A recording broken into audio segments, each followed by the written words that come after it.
Recently on the channel, you guys saw if I had what it takes to compete in eSports, and I did quite well, so I thought, why not take it up a step?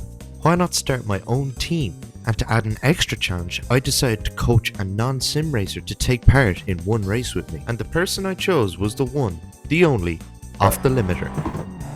Speed!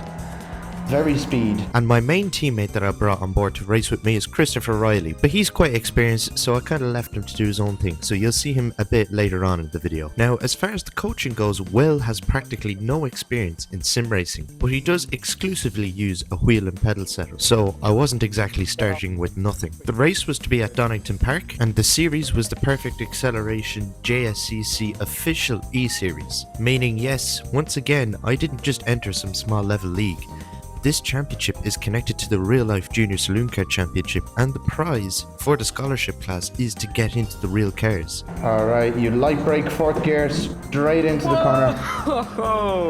And stay in fourth gear, right? So if Will was going to keep up with the pack, I had my work cut out for me. So I started off by having him follow me around the track so he could learn how to drive Donington Park. Once he got the hang of the racing line, I went through trail braking and heel and toe downshifting with him. If you want to see Will's side of things more in depth, I'd recommend going to his channel, as this video is mostly about my running of the team rather than me coaching him. So come race day, we're all having fun in the pre-race fun lobby. You're getting off the beam. What, are you coming for turn one? Yeah, just Lucas! Lucas! I'm behind Daisy. Which really is just a practice session with voice chat. I cannot bloody concentrate when there's so much screaming going on. To be fair, you don't join this trap to be able to concentrate. We're literally just in a school classroom at this point. Yeah.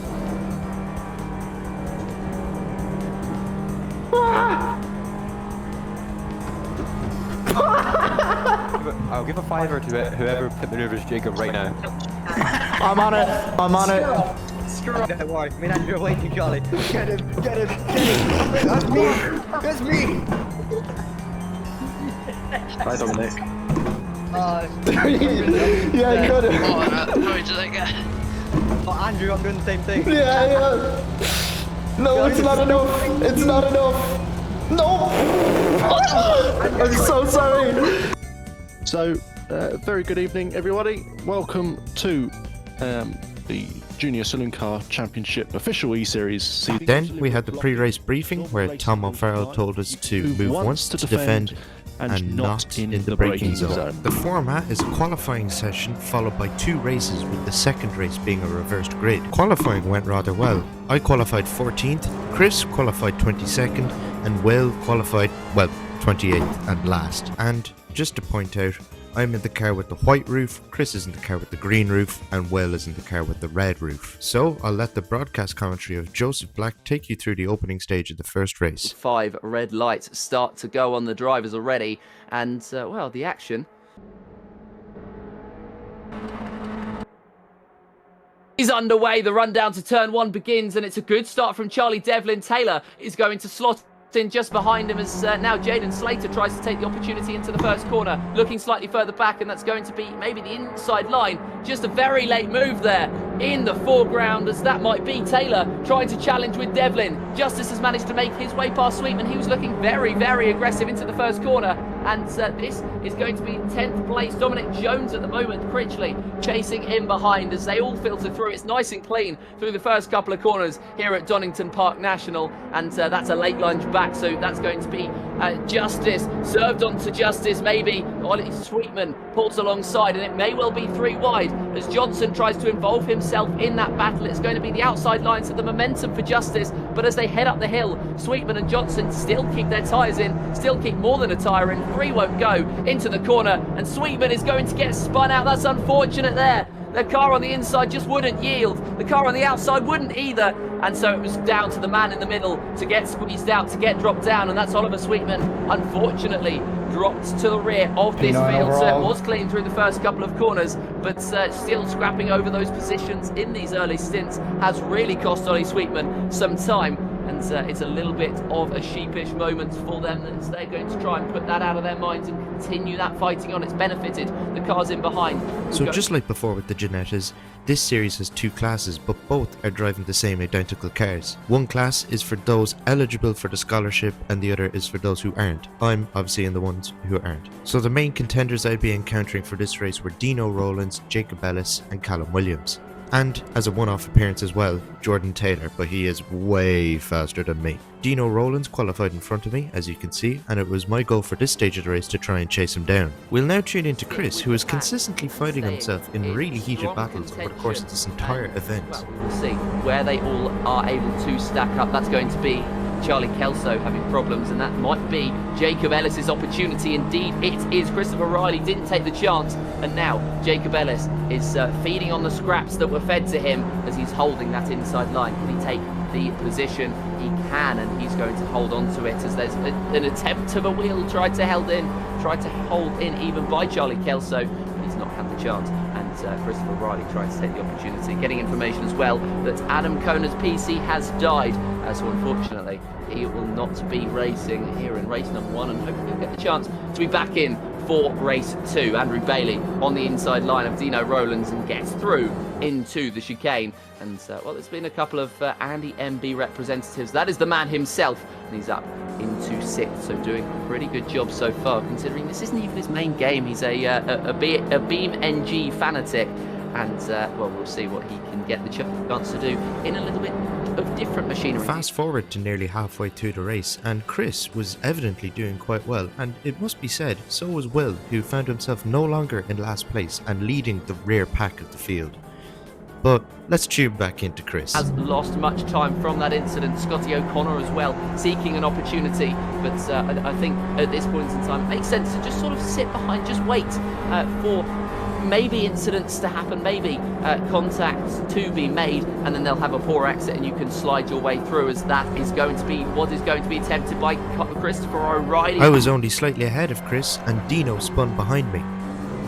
He spun to the chicane, which doesn't seem to be something that you can do. I mean, it was attempted earlier on in this race, but they backed out very sensibly, as that's Dino. And as it turned out, that saved Chris from being battled into the first corner. The recoveries from some of these drivers aren't going as successfully. Tuning back in with Will, he was starting to find himself in the middle of that pack, and back with me, Tom Justice was starting to mount serious pressure behind me. But once again, let's tune back in with Chris. Hoping to chase for that top 10 as we've ticked over halfway through this one now. 8 minutes 44 left in this session, and 7 laps have been completed around the Donington Park circuit, and at the moment it's Charlie Devlin and Jordan Taylor, which we expected to be right up the very top of this field. This is further down. This is back with me, however. Tom Justice had really caught up with me. The pressure was quite palpable, and he was doing a very good job at putting me off my lines. I just wasn't keeping focused, and inevitably he did get past me.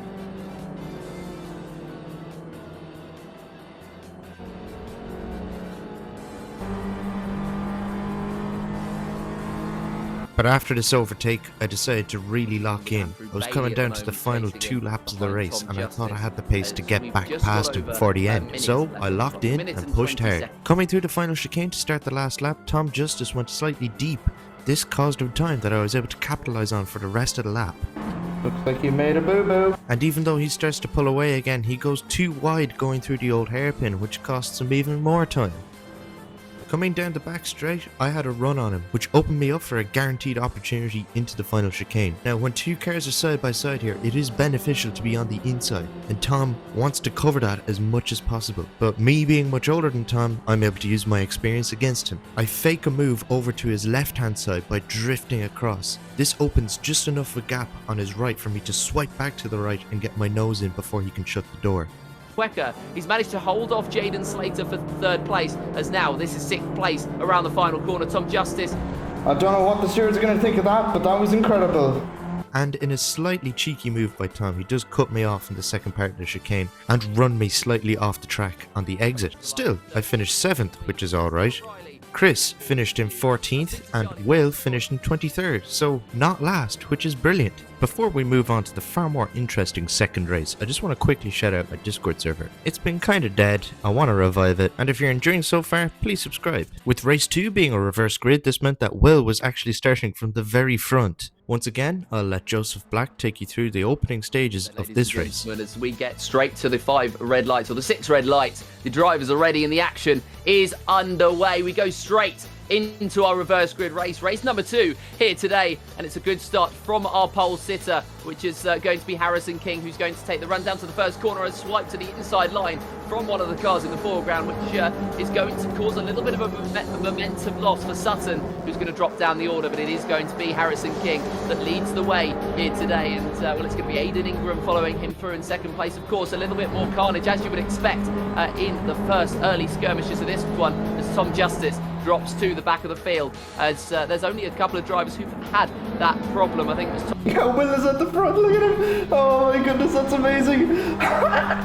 From this field, and we'll see who is going to be facing penalties for just that in just a couple of moments' time. But Ingram has now taken the lead off of Harrison King, as who's that going so far off of the circuit? That looks like it's going to be Sutton again, whose first lap has gone horribly, I think it's fair to say. James Sutton hoping to pick himself up. We saw Dino Rowlands, that is, and Oliver Sweetman with jump starts to their races, and maybe there might be more to come, or we may well be being harsh on them. We'll see what happens when the reverse grid races are always absolute cinema. The slower guys love them because they start at the front, the faster guys love them because you get to do loads of racing. However, the side effect of that is in a normal race the field will spread out because the faster drivers would have qualified at the front anyway. In a reverse grid, the pack seems to squish together in the middle as the slower cars fall back into the faster cars, which means the opening stages are always absolute chaos.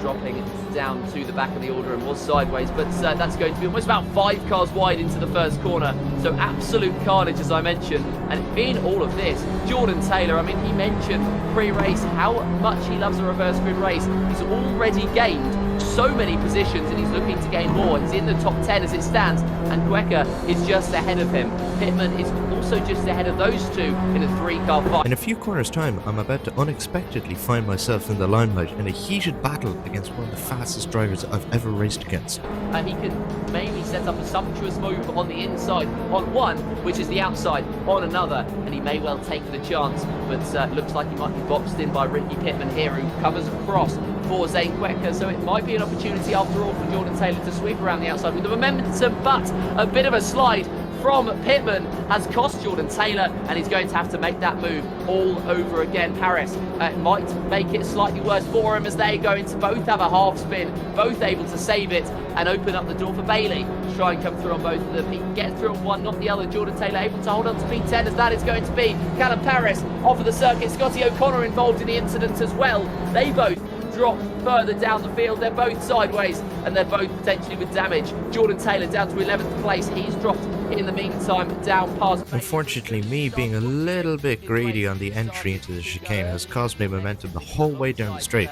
I didn't realise it at the time, but the other fastest guy I've ever raced against, Charlie Devlin, was literally fighting side by side with me to get past Taylor. I think that is going to be that drive-through penalty. Indeed it is, as Jordan Taylor under pressure for this 10th place. Charlie Devlin and Andrew Bailey right on the back of him now, trying to seek an opportunity. Can they find one? Not quite yet. Taylor just has that pace over the rest of this part of the field, as well, in the meantime, this is the fight for the actual lead of this race. Screw those who are trying to fight through to fight for this. These are the drivers who have earned their position at the time being. Of course, with the reverse grid race, it's all about trying to remain in the fight, and it's a late lunge from Charlie. It was pretty cool to see 2 cars from my own team inside the top 4 this far into the race. Our race director, and Charlie Kelso is going to rub his way through to the race victory, still bumping between himself and Aiden Ingram, but he is able to take the opportunity in the end and take the lead, and that's going to ruin the momentum of Ingram, which opens the door for Christopher Riley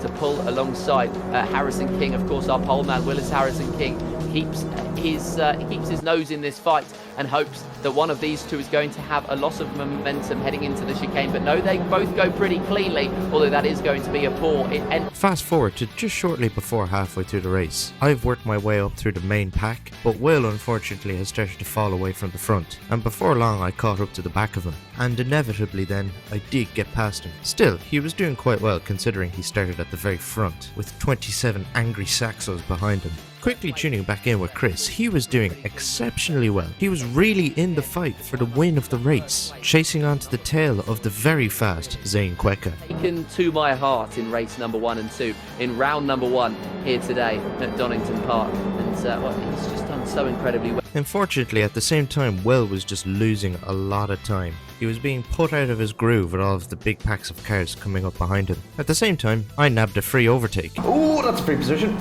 Foreground Charlie Kelso, well, he's made a mistake, and that's unfortunate. Rejoin the track safely, please, as that was Bailey. It wasn't all bad for Will, though. He found himself in the middle of a heated battle with Lucas Chatterton, and he was actually holding his own. As they go down the main straight, I'm going to make an attempt of a bit of a live commentary here. They're going down the main straight side by side. Will is keeping his nose up the inside while Lucas is going all the way out to the outside to try and preserve momentum through the first corner. But because Will is there, he can't fully take the deep line into the corner, so he's able to hold his line and stay in front of him.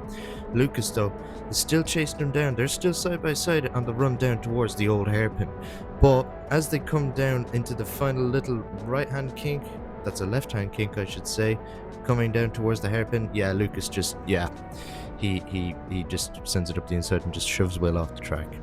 So, I suck at live commentary as well. But, as if Chris's race couldn't get any more cinematic, this is what happened. Just over a lap to go even. Zane Queka, 5-second time penalty for track limits heading the way. That's right.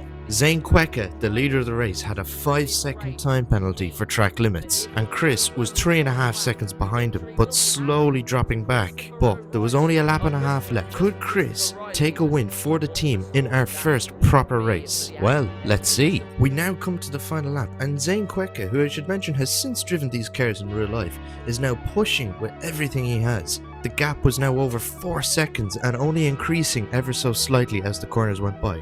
Could Chris hold on? To have to lock in for this final lap of this race because he has a gap of 4.2 seconds. He needs a gap of 5 to beat Christopher Riley, and we will see what he's able to do. Another 5-second penalty for Jordan Taylor, and Zane Queka has just a couple of sectors to go. Only a few corners to go where he can eke out that gap.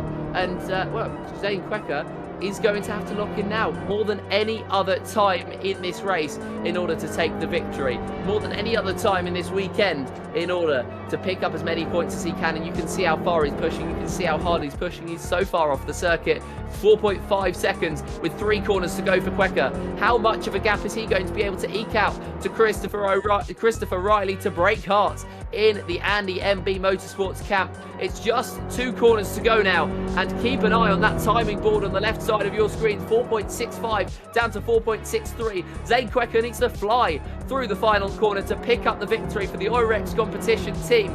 It's the final corner that he's just gone through now would have done it, but Zane Queka wins on track, and it's just about going to be Christopher Riley who takes the victory by just over a tenth of a second in the end. So close. He had done it. He had just held on to Zane Queka enough to take the victory, while also having held off Charlie Devlin and Jordan Taylor behind him. I had finished 6th, and well, he unfortunately finished 24th. And in the end, we were actually the highest scoring team for that event. And of course, because he won, Chris got interviewed afterwards. And of course, then we get the opportunity to speak to the actual driver who ended up taking the victory, not on track, but he won't care about it, Christopher Riley.